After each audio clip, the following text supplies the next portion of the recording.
Health টিপসে আপনাদের সবাইকে স্বাগতম জানাচ্ছি। আমাদের আজকের আলোচনার বিষয় জিকা ভাইরাস অত্যন্ত বিপজ্জনক তিনটি কারণে। Yellow fever, West Nile, chikungunya ও ডেঙ্গু যে গোত্রের সদস্য, জিকা ভাইরাসও একই গোত্রের অন্তর্ভুক্ত একটি ফ্লাভিভাইরাস।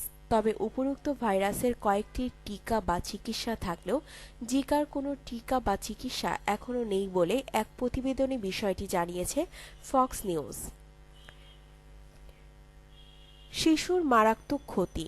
গর্ভবতী নারীরা এ ভাইরাসে আক্রান্ত হলে তা শিশুর মারাত্মক ক্ষতি করে এবং শিশু বিকলাঙ্গ হওয়ার আশঙ্কা থাকে। এ কারণেই জিকা ভাইরাসের দিকে বিশ্বের মনোযোগ। এর মূল কারণ মাইক্রোসেফালি নামে একটি নিউরোলজিক্যাল ডিসঅর্ডার ও ভাইরাসটির মধ্যে যোগসূত্র। এর কারণে সদ্যজাত শিশুর মস্তিষ্ক স্বাভাবিক আকারের চেয়ে ছোট হয়। এছাড়া শিশুদের মাঝে বিকাশজনিত সমস্যা দেখা দেয় এবং কখনো কখনো মৃত্যুও হতে পারে।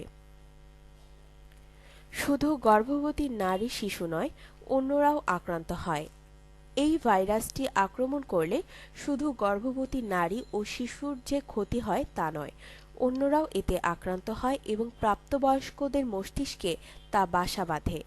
এতে স্পাইনাল কর্ড সহ নানা অংশে ক্ষতি হওয়ার আশঙ্কা থাকে। এছাড়া গুইলিয়ান ব্যারে নামে একটি স্নায়বিক সমস্যা হতে পারে এ ভাইরাসটির কারণে।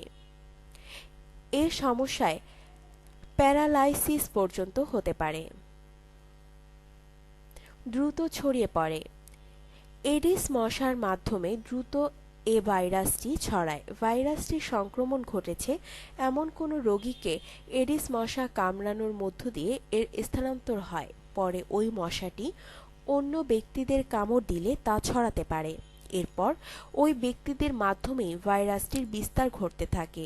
এই সময়ের মধ্যে সংক্রামিত ব্যক্তিদের শরীরে ভাইরাসটির উপসর্গ দেখা যায়।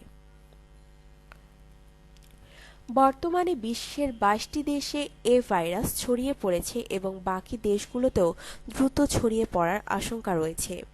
এডিস মশার মাধ্যমে ভাইরাসটি ছড়িয়ে পড়ছে, তাই মশা যেন কামড়াতে না পারে সেজন্য সাবধান থাকতে হবে। এছাড়া বাড়ির আশপাশ পরিষ্কার করতে হবে যেন মশার বংশবৃদ্ধি না হয়। যেহেতু এখনো পর্যন্ত এটি প্রতিরোধে কোনো টিকা বা এর চিকিৎসায় কোনো ঔষধ আবিষ্কার হয়নি, তাই সংক্রামিত অঞ্চল বা দেশগুলো ভ্রমণ থেকে বিরত থাকাই ভালো। আপনার জীবনকে আনন্দময় করে তুলতে এবং বিভিন্ন স্বাস্থ্য টিপস ও পরামর্শ পেতে আমাদের চ্যানেল সাবস্ক্রাইব, লাইক ও শেয়ার করবেন। ধন্যবাদ।